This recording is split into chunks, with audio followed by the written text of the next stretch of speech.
Mom left me out of her will because I'm already too successful, but she forgot about one thing. That's how the story starts. And to be honest, I'm not even angry. Not anymore. I grew up in a small house in rural Ohio, the kind with wallpaper that never quite matched, and a back porch that sagged a little more every year. The kitchen always smelled like bread baking, even when nothing was in the oven. Some mix of yeast, old wood, and the ghost of dinners long gone. My mother, Carol, was the kind of woman who prided herself on being practical, strong. No nonsense, she used to say. She wore that phrase like perfume, and she passed it down like a family heirloom, to everyone but me. I was the youngest of three. My brothers, Jeremy and Kyle, took up most of the space in the house. Jeremy, the oldest, never met a job he could keep, or a bad decision he didn't want to make. Kyle was the dreamer, which in our town was just a nice way of saying unemployed but confident. He always had a plan that never got off the ground. Mom called him her sensitive one. Me? I was the quiet kid who liked computers and books more than people. I didn't need much. I never asked for anything, and that was exactly the problem. You were always fine on your own, she used to say, ruffling my hair absent-mindedly like I was a pet she occasionally remembered she had. But Jeremy, he's fragile, and Kyle just needs a little push. I remember the first time I realized what that really meant. I was 10. Kyle had broken the remote-controlled robot I'd saved up for 6 months to buy. Just stomped it in the yard because it beeped at him. I ran to Mom, clutching its shattered head in my hand, expecting justice, or at least a scolding. Instead, she sighed and said, "You're smart, Louis, you can fix it, don't make a fuss. You know how Kyle gets." That was it.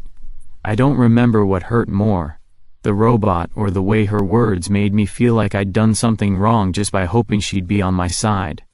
So I stopped hoping. I learned to keep my head down, to solve things myself, to get good grades without praise and work part-time jobs without complaining. I grew up like a weed in the cracks, not watered, not tended to, but impossible to kill. I wasn't unloved, not exactly. I was just inconvenient to love. Still, I made it out. Got a scholarship, left Ohio behind, built a life in a city where no one knew my brothers or my mother's size. And for a long time, I thought I'd outgrown needing her affection. Turns out, some things lie dormant, until they don't. Chicago smelled like ambition and garbage on hot days, but to me, it smelled like freedom. Getting into college had been my way out. I didn't ask for help. I didn't expect any. I got a full ride, computer science, minor in economics, and left Ohio without a single tear. No one drove me to campus. No one helped me carry boxes. My roommate's mom cried when she hugged her son goodbye. My mom texted, "Let me know when you're settled." I did. She didn't reply, but I wasn't bitter. Not yet. I was too busy finally breathing. College was the first place I ever felt seen, for who I was, not what I could fix. I met people who liked the same strange books, who built things for fun, who thought about the future like it was a ladder, not a burden. I made friends. I even fell in love once, with a girl named Ava who liked thunderstorms and had a laugh that cracked open the world. I still sent gifts home every Christmas, thoughtful ones. A heated blanket for Mom one winter. A Kindle loaded with books she once said she'd never had time to read. Each time, I got a 2-word response. "Thanks, Louis." No call, no photo, not even a "how are you?" Meanwhile, Jeremy got arrested for shoplifting from a CVS, stealing razors and cheap liquor. When I called Mom worried, all she said was, "He's just lost. He never had your focus." Kyle wasn't any better. He called me one night excited about a startup, something to do with drones and weddings and God knows what. He needed seed money, just $5,000 to get things rolling. I sent it. 6 months later, I asked how it was going. He ghosted me. When I finally got him on the phone, he said, "It just didn't take off, man. Timing was bad." Then he asked if I had any freelance gigs he could do. Tech stuff. I didn't have the heart to say no. I just didn't answer the next call. Somewhere along the way, I stopped trying. My apartment in Chicago was a high-rise studio with clean lines, a standing desk, and the kind of kitchen no one ever cooked in. It was mine. It was silent.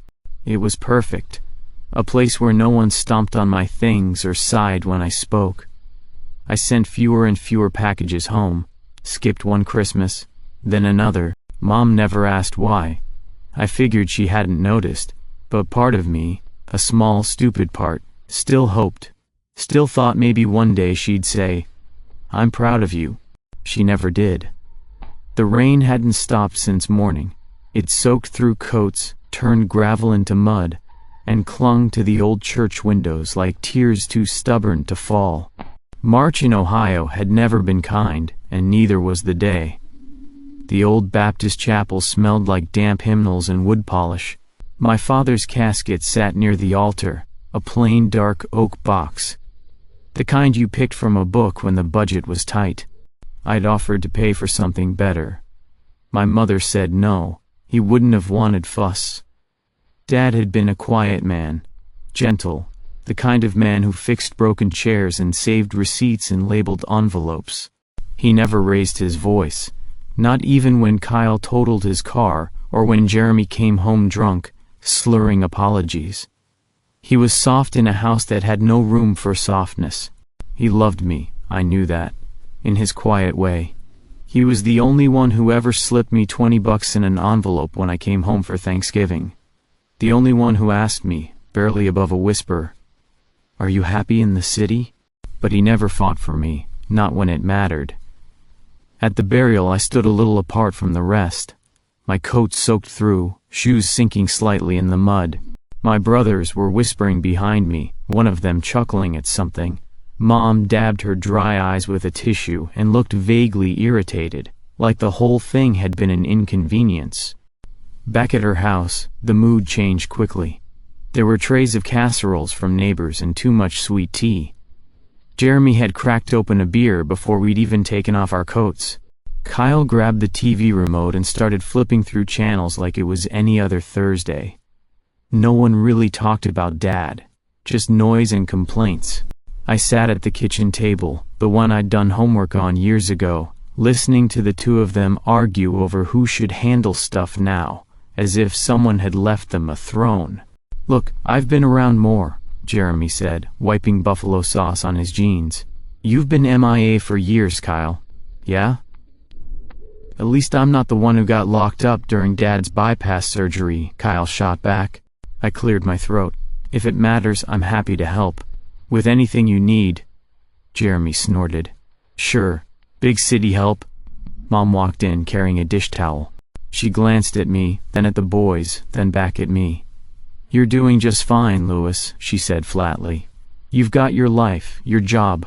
We've got different circumstances. Don't take it the wrong way if we need things you don't."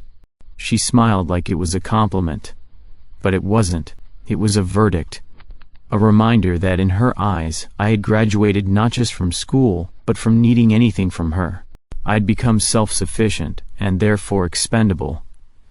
Later, as I drove away under the gray sky, windshield wipers thudding in slow rhythm, something hollow opened in my chest. I had mourned my father that day. But it wasn't the only death I felt. The house smelled different now.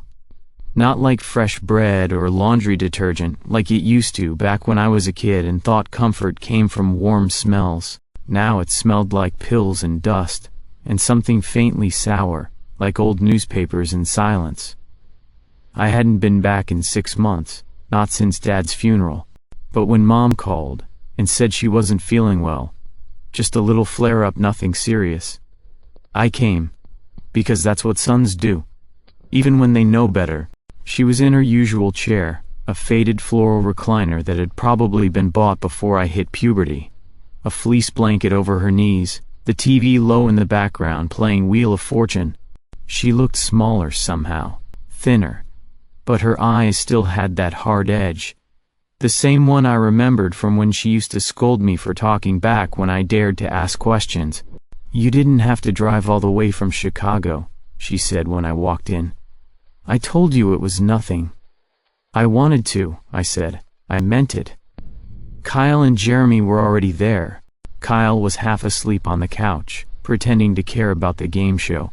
Jeremy was in the kitchen, noisily looking for snacks that weren't his. I sat across from her, hands clasped, watching her breathe like it cost her something. I thought maybe we could talk, I said carefully. Just us. She looked at me, then at the TV. The contestants were clapping at a trip to the Bahamas. After a pause, she muted the volume. That alone felt like a concession.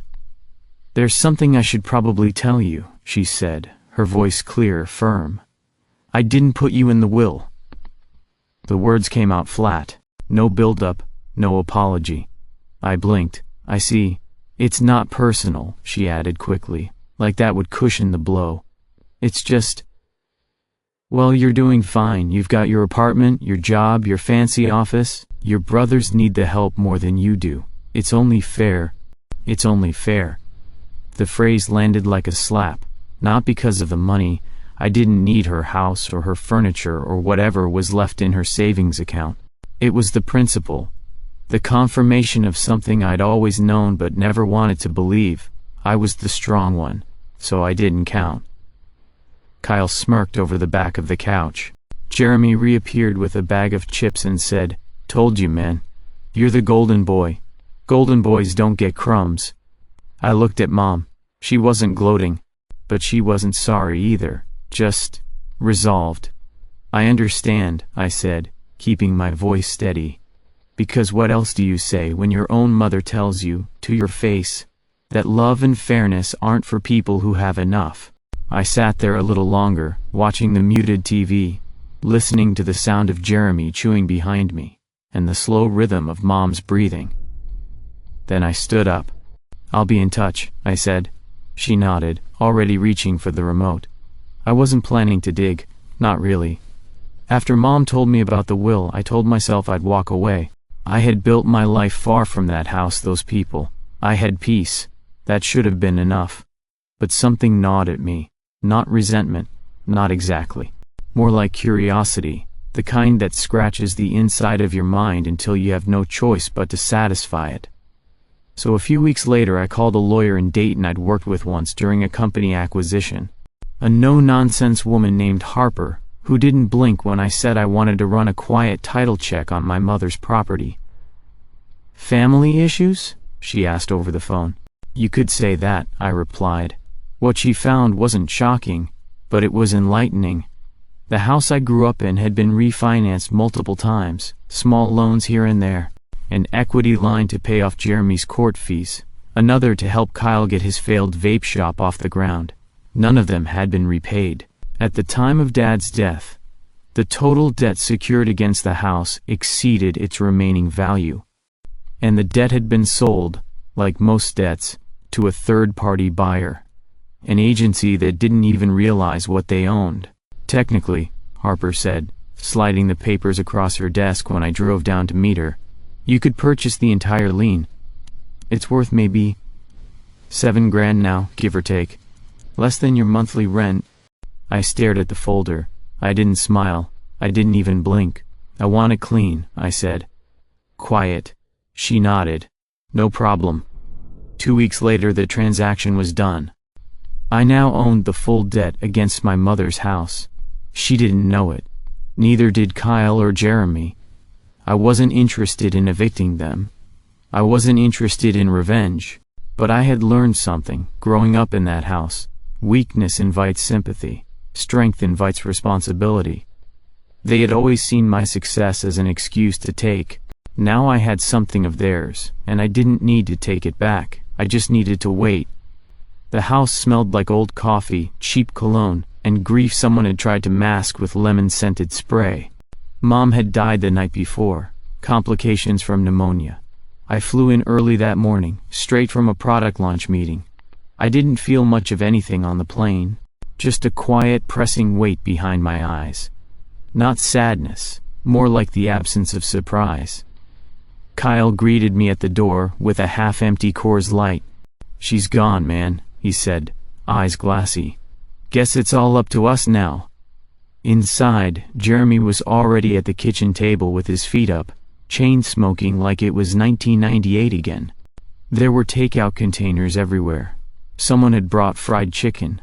The TV was on, muted, showing daytime reruns of Judge Judy. Harper, my attorney, arrived 5 minutes before the estate lawyer. I introduced her with a calm nod. "She's just here to observe," I told my brothers.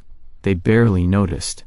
The family lawyer, a soft-spoken man in a beige suit, cleared his throat and began reading the will. It wasn't long. Mom had left everything, the house, the old car, her remaining savings, to Jeremy and Kyle, equal parts. She said it was only right, the lawyer added awkwardly. "You're listed, Lewis, but as acknowledged without financial need." Jeremy exhaled in triumph. Kyle slapped the table. "Hell yeah, I'm taking the master bedroom." Kyle laughed. "Always wanted that." "I'll sell the Buick," Jeremy muttered, eyes flicking to the window. "Probably get $500 for it." I didn't react. Harper stood and opened her briefcase. "Excuse me," she said, stepping forward. "Before you start dividing up the flatware, there's one more matter to address." They turned toward her, confused. She laid a folder on the table. "This home," she said clearly, "is currently encumbered by a lien. A legal debt, now owned by my client, Mr. Lewis Hart." Jeremy blinked. "What the hell are you talking about? Your mother borrowed against the house multiple times. None of the debts were paid off. My client legally acquired the lien in full last year. As of now, this property belongs to him." Kyle stood up, face red. "This is our damn house. She left it to us." I stayed seated. I looked at them both. Their faces twisted, hands clenched, like little boys denied a toy. And I said, as calmly as I've ever spoken in my life, "Mom didn't pay her bills. I did." The house was quiet now, too quiet. A single evening stretched before me, the shadows long and familiar yet oddly foreign. I sat down in Dad's old recliner, the leather cracked and worn from years of use. It smelled faintly of his aftershave and faded tobacco smoke. I'd given Jeremy and Kyle exactly 1 month to clear out. They cursed me, called me every name they could think of. Cold, greedy, traitor. But in the end, they packed their bags and left without another fight. Walking through the empty rooms, I ran my fingers over the wallpaper, peeling at the corners, the chipped paint on the windowsills, the kitchen table where I once sat hoping Mom might one day look at me and say something kind. I remembered the nights as a kid, sitting quietly at the dinner table, wishing she'd call me over, praise me for something. Anything. Maybe cook my favorite meal, just once, and invite me to sit beside her. That never happened. No hugs, no words of pride, just silence. I exhaled deeply. I wasn't bitter, I wasn't angry, but I wasn't the boy who still hoped anymore. They gave me nothing, so I bought it all, including the silence.